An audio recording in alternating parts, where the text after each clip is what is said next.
All right, welcome to lecture. We're going to continue on here, starting a new chapter, which is electrochemistry.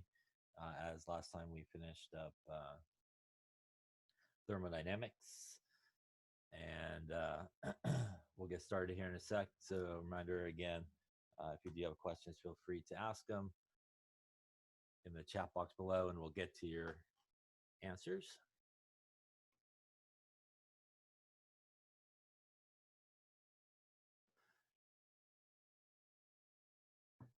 All right, so we're going to be starting a new chapter here. So it's chapter, I think, 17, which is electrochemistry. So in this chapter, we're going to talk about, obviously, redox reactions. At the beginning, we're just going to kind of go over some ways to balance redox reactions and oxidation numbers and all that kind of stuff, just to make sure everybody, again, is on the same page in terms of their knowledge and balancing these redox reactions in both, say, acidic solutions and basic solutions.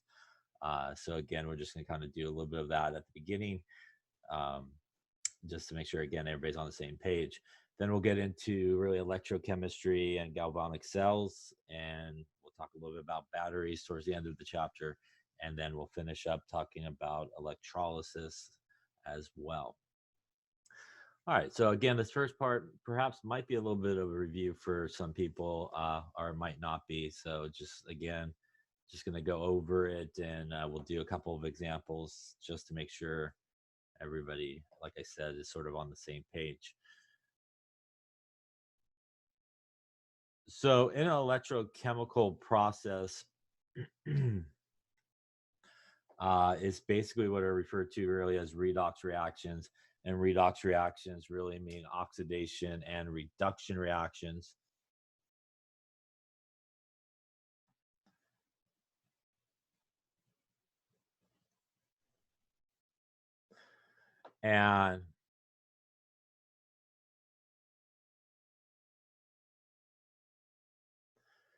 And basically, oxidation reductions mean a couple of things. Oxidation means typically that we lose electrons, is a lot of the definition that we oftentimes think about.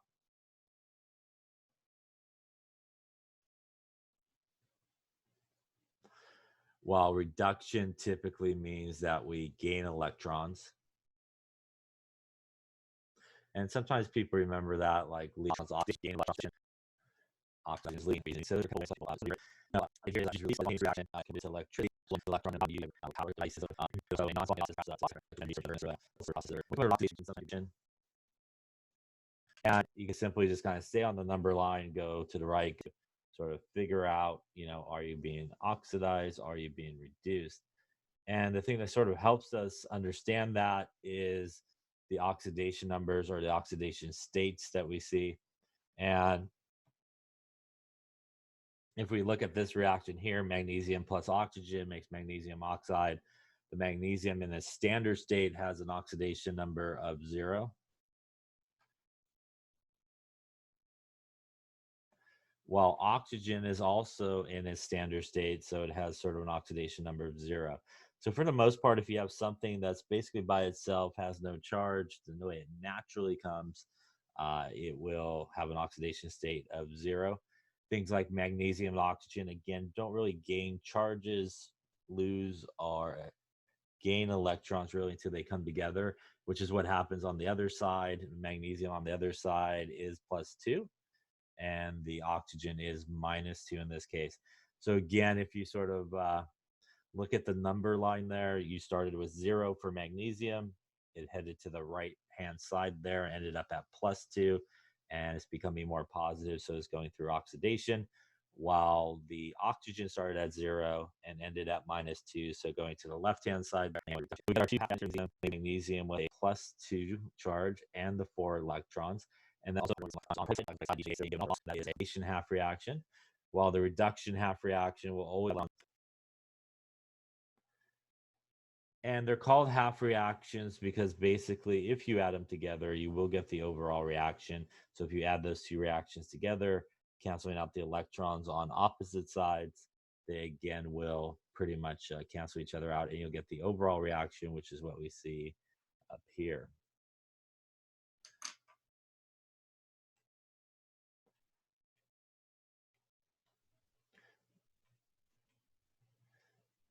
Now, when we talk about oxidation reduction, for the most part in general chemistry, oftentimes we do look at really sort of electrons and oxidation states in terms of what's happening and what's changing. As we'll see a little bit later on, sometimes you can look at other things. You could be look at things like oxygen, either gaining or losing oxygen, or gaining and losing hydrogen as some other examples of oxidation and reduction, which we'll talk about in just a sec.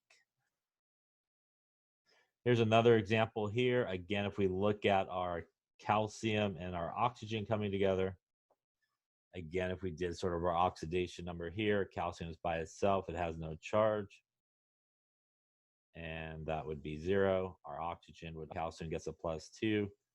The oxygen gets a -2 charge, our oxidation state really. And again, the calcium is going from 0 to +2, so it's becoming more positive, and it's going through oxidation. So again, if you follow that number line, it's heading to the right. And the oxygen, just like the previous example there, is going from 0 to -2. So it is going to become more negative. And again, there you can see the process. If you take both of those half reactions and add them together, you will get the overall reaction is taking place. You may also notice that we do usually want everything balanced. So that's why we have 4 electrons in the case of the calcium here.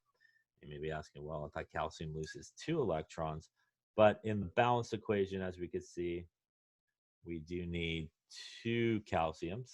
So each of them obviously will lose 2 electrons, and that gives you your total of 4 electrons.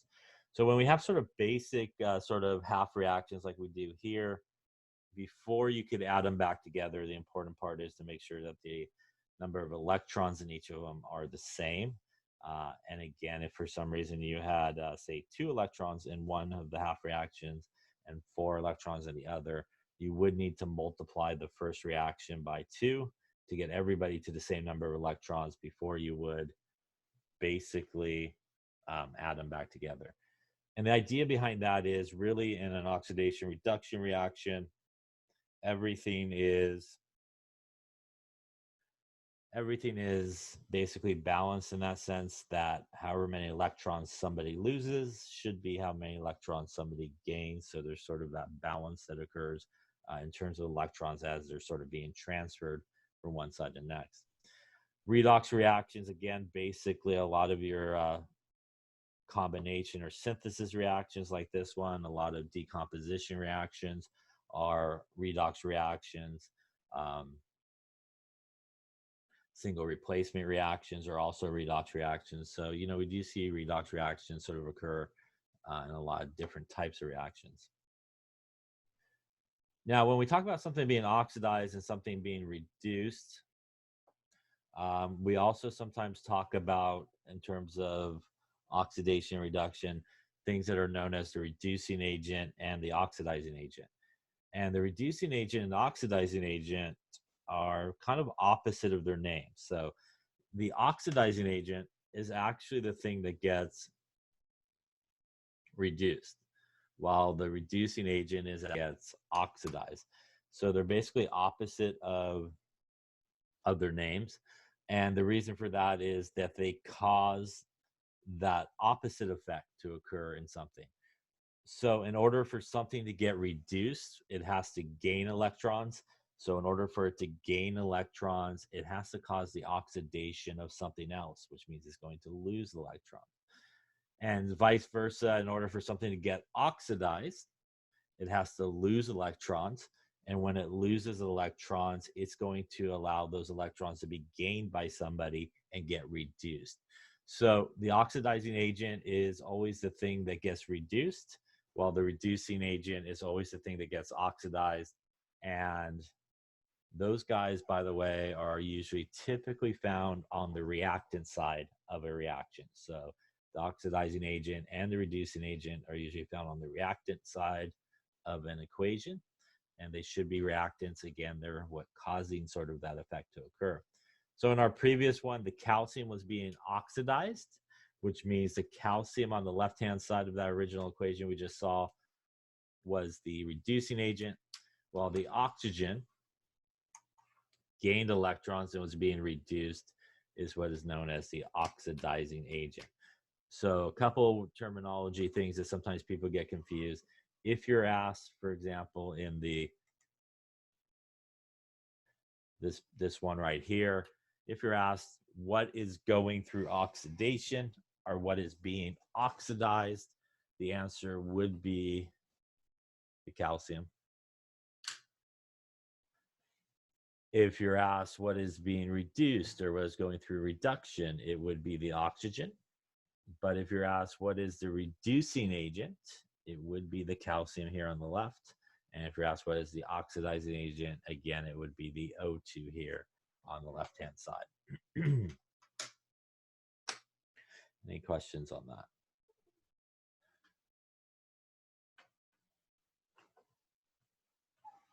Okay.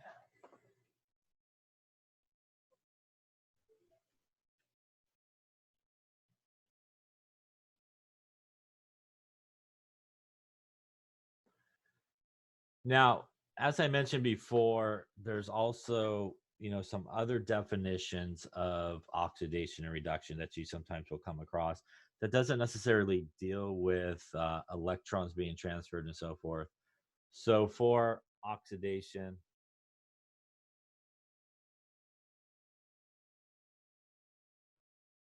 we have our loss of electrons from reactants to products. Go from reactants to products. These are oxidation reduction sometimes come across. And you can use those in cases where maybe you have some metals and it's a little bit harder to figure out the oxidation numbers of everything. You could kind of look and see what's happening in that case. And a lot of times in organic chemistry, you use that a lot, the oxygen, hydrogen sort of definition of oxidation and reduction. Again, in organic chemistry, you have a lot of nonmetals and nonmetals involved, and it's sometimes just easier to follow what's happening in terms of oxygen and hydrogen. But occasionally in general chemistry, we'll sometimes do that.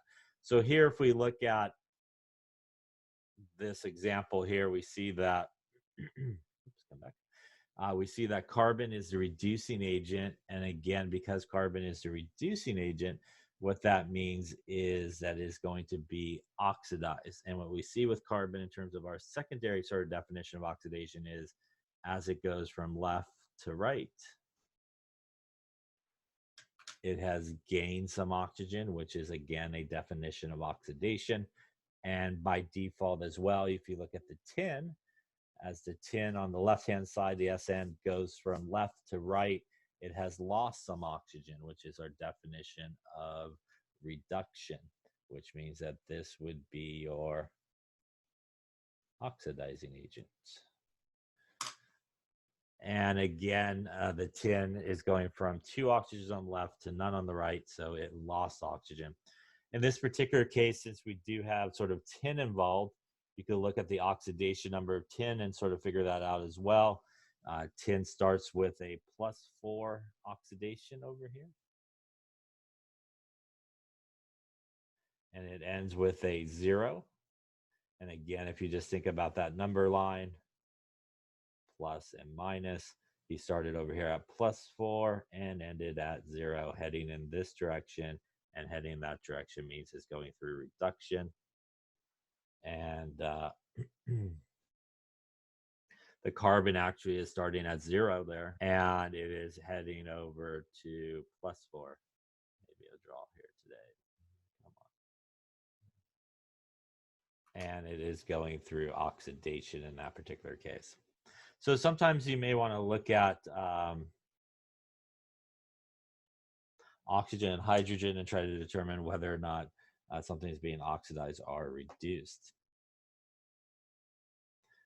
And what helps us a lot is oxidation numbers or oxidation states. So just a reminder that the way that we can figure out sort of our oxidation numbers are to follow these rules. And if we do, let's take a look here.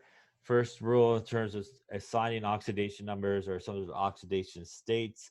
Again, oxidation numbers, oxidation states are not necessarily the charge that we normally associate with something. They may be slightly different. Anything that's in this free uncombined state will have an oxidation state of 0. So that's why things like sodium, potassium, O2, H2, anything kind of naturally the way they come that's uncombined will have an oxidation state of 0. Monoatomic ions, the oxidation state will equal the charge. So sort of normal charges as you would think for a compound when you see it, especially an ionic compound, will usually be the same charge. So if you had something like iron 3 chloride, the iron would still have a +3 charge in terms of its oxidation state. Oxygen, which is usually a pretty good place to start, will have a -2 in terms of its oxidation state. And a lot of guys will have oxygen in it when you're trying to assign oxidation states. So again, that's usually a pretty good place to start. There is an exception though, where if you see an oxygen, it may not be -2. And that would be the case where it is actually peroxide, O2 2-.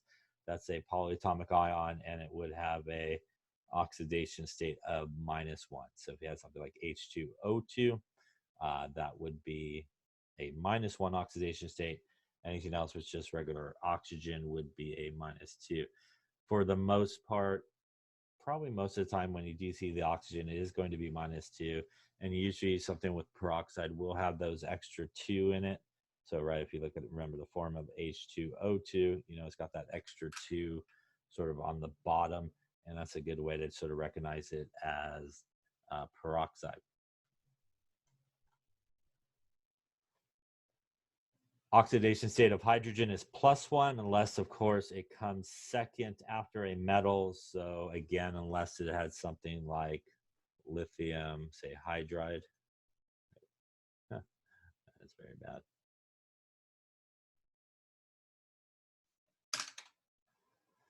Lithium hydride here, again, the hydrogen coming second actually would be a -1 charge. And groups 1 and 2 on the periodic table have their normal charge, so that would be +1 and +2. Fluorine will be -1 when it's all said and done. Now, when we do add up all of the oxidation numbers, they do have to equal the charge on the molecule or ion. And again, if everything equals, if it's neutral, everything should add up to 0 when you add up all the oxidation numbers. If the overall thing has a +1 charge, then everything should add up to +1, for example. So if we look at this HCO3- and want to figure out the oxidation numbers of everybody, our oxygen would be -2, which is a good place to start. There's 3 of them. That gives us a -6. Hydrogen would be +1, so that's +1. It does need to add up to -1 when it's all said and done, which means that our carbon in this case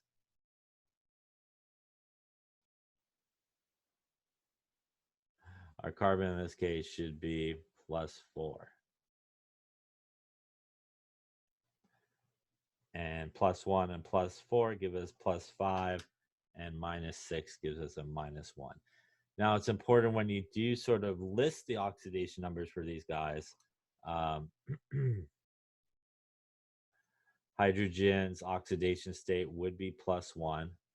Carbon's oxidation state would be +4. And oxygen's oxidation state would be -2. So a couple of things when you're giving oxidation states, you should have the charges in there. So the pluses, the minus should be included when you're stating an oxidation state. And something like oxygen there, sometimes people want to give the grand total and go -6, but it will only be -2.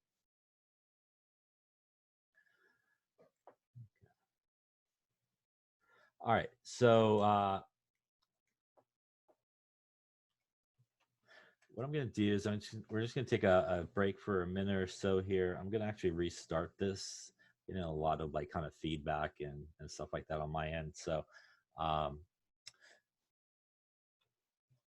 please come back in about 2 minutes or so, 2 or 3 minutes. Just going to kind of shut everything down and restart it. And hopefully it'll be a little bit better on my side. It's getting an incredible amount of delay and stuff like that. So we're maybe going to try to stop it and then restart it.